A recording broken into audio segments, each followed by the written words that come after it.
Things that I need. I don't need my pen.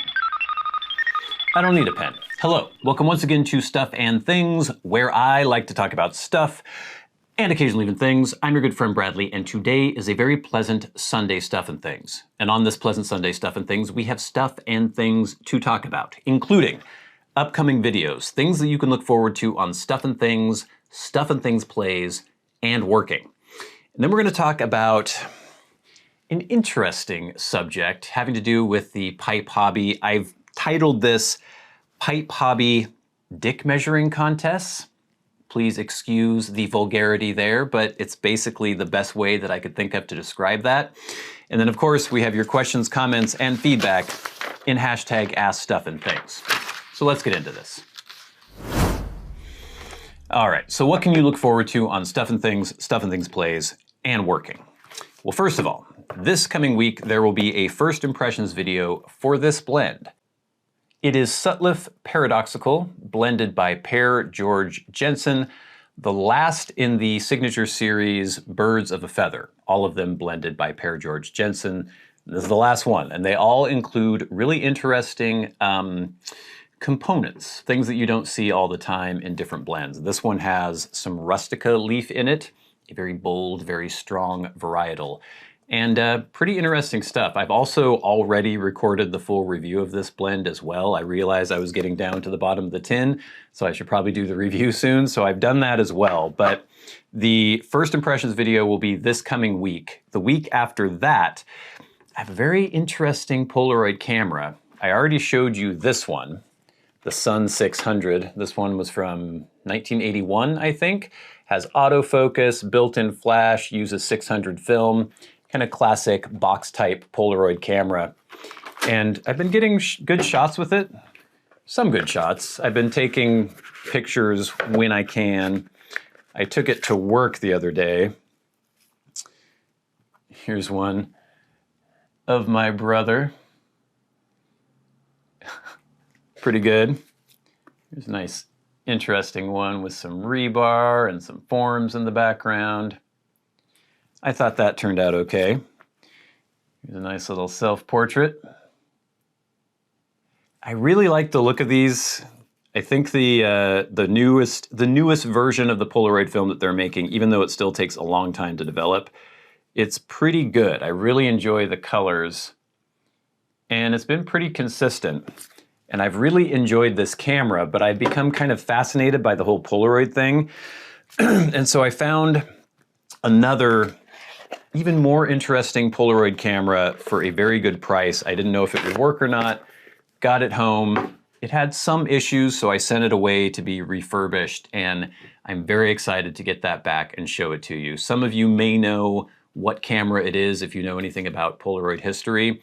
It's really cool. It's a really cool camera, so that'll be coming up soon, and then the week after that, we'll have the Paradoxical full review. On working, we changed the times, or the date that we post our working videos from Mondays to Fridays. So the last working video came out on Friday. That was working episode 17, I believe, and that was a nice rainy Pacific Northwest day in December. Just kind of shows you what it's like putting together a really big footing for a foundation.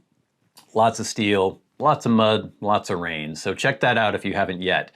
I know it's not always a great idea to change the date that you post things, and so since we went from Monday to Friday, I want to make sure you guys are aware of that and you go check that video out on working. There will be a link in the description box below to the working channel.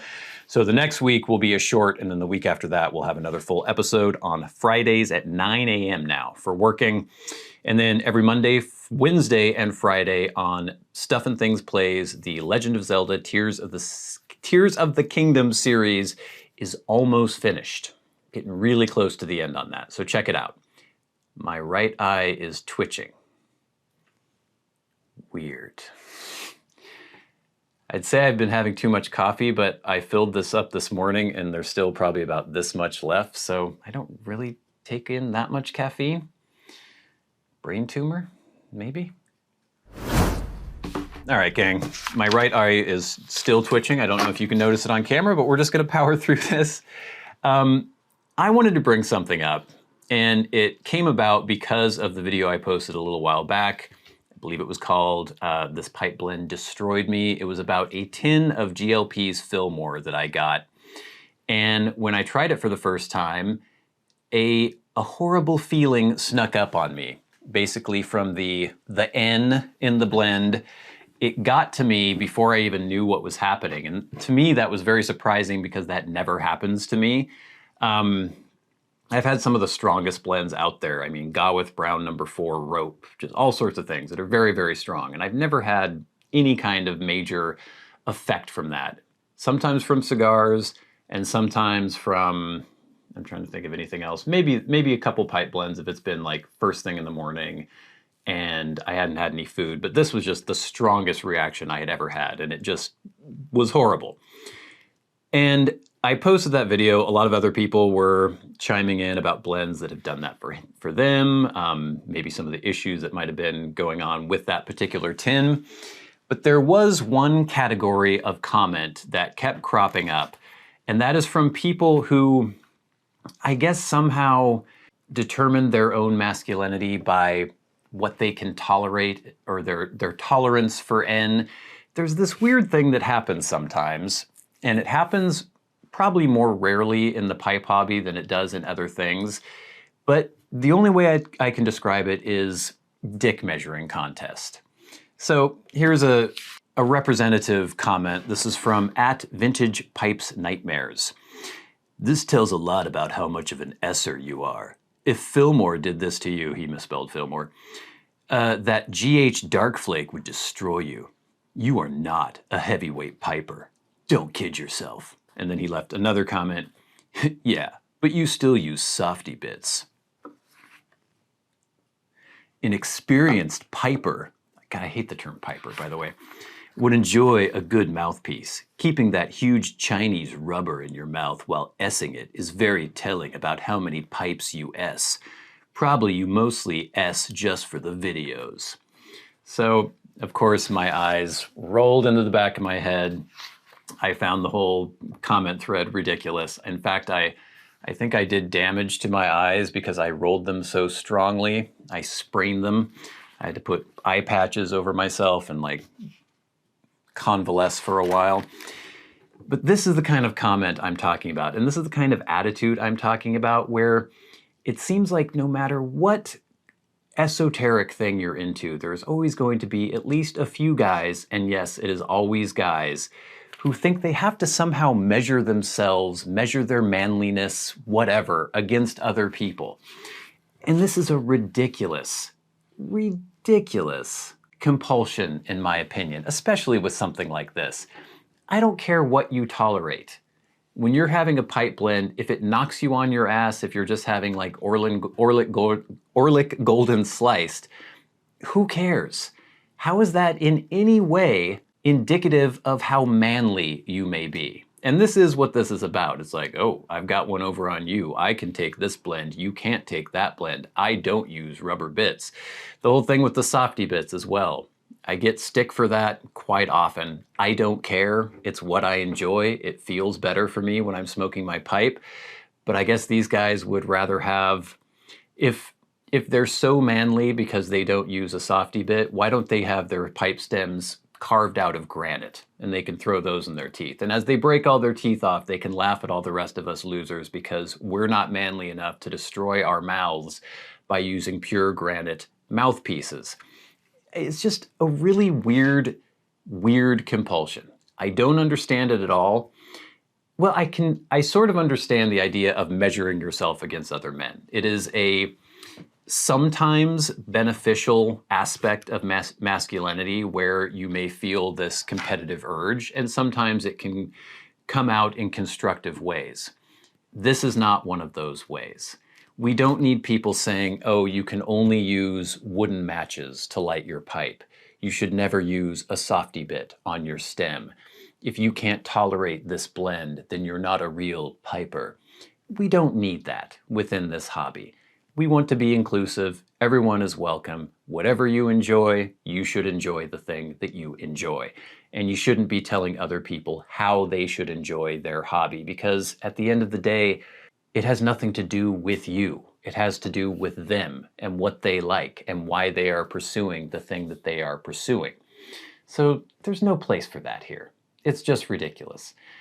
It's rare that I get comments like that, but it is something that consistently crops up. It's partially gatekeeping, I think, where some people want to feel as though they are the final arbiter as to how you're supposed to enjoy this hobby, the way you're supposed to enjoy it. And some of it is this ridiculous dick measuring where, oh, a tin of Fillmore knocked you on your ass. Well, I guess your penis must be very small. It's really weird. Really strange urge that some people have. I just thought I'd put that out there. All right, gang, but now it is time for hashtag #AskStuffandThings. Remember, if you have a question for me and you would like it answered on the Sunday Stuff and Things, tweet or X at StuffandThings Bradley, SAT Bradley? I forgot my Twitter handle now. Yes, at SAT Bradley with the hashtag #AskStuffandThings. You can also write to me via Patreon. If you are a Patreon supporter, you'll go right to the front of the line. You can hit that super thanks button under this video, go right to the front of the line, or you can leave me questions, comments, and feedback on my YouTube videos in the comment section. First, we have some feedback from last week's Sunday Stuff and Things. This is from SedgeDR. The way the voice said style was so you. So talking about the weird Barracuda reel. Barracuda, a clothing company, had taken my voice from one of my videos and put them over one of their reels. Interesting. They should at least compensate you in some small way for their mistake. At Tom Brown, 1898 said, Bradley, that was wild about Barracuda. After seeing your original review, I went to several consignment shops here in Louisville looking for one without success. However, the proprietor of one of them told me that I was the third guy who'd come in asking for one. Apparently, some fellow said a lot of good things about them on his YouTube channel. Praise from Caesar, or at least from Louisville. That's interesting. I know that there are several, having some talking problems today, several other people who have reviewed those on YouTube, so I can't say for sure that it was my review that might have prompted that, but very cool. At SoCal9705 said, sorry doesn't cut it. They should give you a royalty fee or some complimentary merchandise if that's what you want. You do have a good voice for voiceovers. Maybe make a deal with them or someone else. Having said that, or thank you for saying that, but I keep stumbling over my words today, so maybe I wouldn't be great at voiceovers. But yeah, the whole thing, I just thought it was kind of funny. I wouldn't have said no to them sending me a couple $500 Barracuda jackets, but wasn't in the cards. Then we had some feedback for my video on the Polaroid Sun 660 autofocus 600 series camera from at user-EL5ND2KN2R. Photography as art has a certain initial washed quality to it, probably due to exposure. A later look after some time will be the telltale of this. Interesting and worthwhile in reviewing, but very niche. And yeah, it was interesting. I took those pictures from that video on a pretty cold day. And at the time, it hadn't occurred to me that the temperature would have a big effect on how the pictures developed, but it definitely does. And what I've taken to doing now, I have this little, like, I guess you'd call it like a passport satchel or something that people wear when they're traveling that they can wear under their clothes and like hang their wallet or money or passports on their body so they don't get stolen. But I have one of those and I have it hanging right under my armpit. So then, and it's inside my coat. So when I take a picture, I open my coat, put the picture in there, and then let it warm up under there, which is pretty warm. That works, makes it a lot better. Next, from @RubberRing. I love the colors of Polaroid pictures. As someone who grew up in the 80s, I guess nostalgia plays a huge part. It reminds me of certain record covers, early hip hop and graffiti, and even Andy Warhol. Andy Warhol famously loved using Polaroid cameras and took lots of Polaroid pictures. I remember it got a certain arty status and following pretty early on. Now, the right thing to do with the developed pictures is to stick them on your refrigerator or tuck them between the frame of a mirror. And that's true. I remember that quite distinctly from when I was a little kid. Next, we have @LedgerandLace who says, very cool, kinda ironic that it takes so much longer to develop. I remember my friends waving and flapping the photos after they spit out of the camera, like that would make them develop faster. Haha. Yeah, it is funny. I do remember that my parents had a Polaroid when I was really little. I think they kind of switched to just 35mm film after that, but they had a Polaroid. I think it was one of those original, the original boxy ones with the little rainbow stripe on it. I think it was like the One Step or something, probably from the late 70s. And they used to use that occasionally. And I remember them taking pictures with that, and you could just watch it like develop. It would take, I don't know, a minute, 90 seconds. And now it takes a good 15 minutes for the color film. It takes a little less time for the black and white film, but that's basically just the fact that this new company took over or tried to recreate the integral Polaroid films. They didn't have the exact formula. They have the machinery, or some of the machinery, but the chemical formula has changed, and they haven't been able to match exactly what the original Polaroid film chemistry was. It's been getting better all the time, according to my research, but still takes a lot longer than it used to. And finally, from @NightTrainPiper, Polaroid was popular with people who wanted to take naughty photos, because generally the various photo labs would not develop those ones.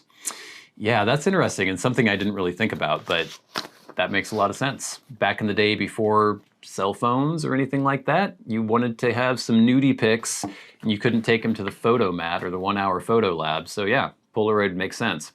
I actually, when I was a teenager, I had my first SLR camera, 35mm camera, and I took some pictures of my girlfriend. She was fully clothed, but she happened to be wearing something that made it, in one of the exposures, it looked as though she wasn't wearing a shirt, even though she was wearing a shirt.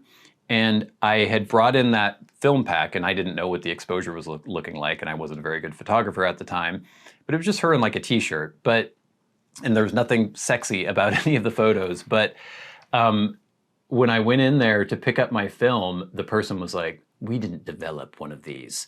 And I went, What are you talking about? And they had like circled on the negatives.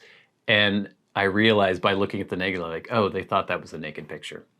You would think that they would develop it and then keep a copy for themselves, but whatever. Anyway, thanks for all the feedback. Please keep that coming in. It really helps make the show go. I love interacting with you, answering your questions and hearing your feedback. But now it is time for the very best part of the show. And that is where we thank our Patreon supporters. Remember, if you would like to support the channels on Patreon, there is a link in the description box below, and it is much appreciated. It helps make this show possible. Helps pay for the fancy camera that is filming this video, the lights that are shining upon me, blends, and other products for review. We're in the middle of a drive to get to 100 $5 supporters, and with your help, we will do this. And every week, we shout out the people who support the channels at $25 or more a month. People like Glenn Dunnington, Jason Buckner, MDoftheNorth, David Gaudreau, Ryan McFadin, Arcturus, Ashes of the Phoenix, and Jonathon Proctor. And of course, the Maniacs, the crazy people who support the channels at $100 a month, people like Bob Magee. And we'll never forget our dearly departed friend and Hall of Fame member, Peter Straub. Gang, thank you so much for watching. Please stay tuned for the Paradoxical First Impressions video. The full review will be coming up 2 weeks after the First Impressions video posts. We're gonna have another interesting Polaroid picture. I'm kind of into the whole Polaroid thing, if you haven't noticed.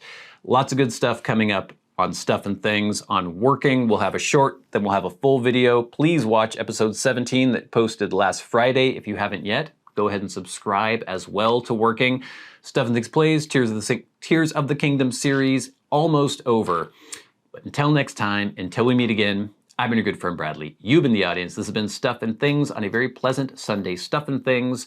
I'll see you next week, which I guess will be Christmas Eve. I'm not exactly sure what we're doing for Christmas or how much I'm going to be doing for Christmas, but you should be getting normal, regular videos. I'm pretty sure. But have a happy holiday season to all of you, and I'll see you next time.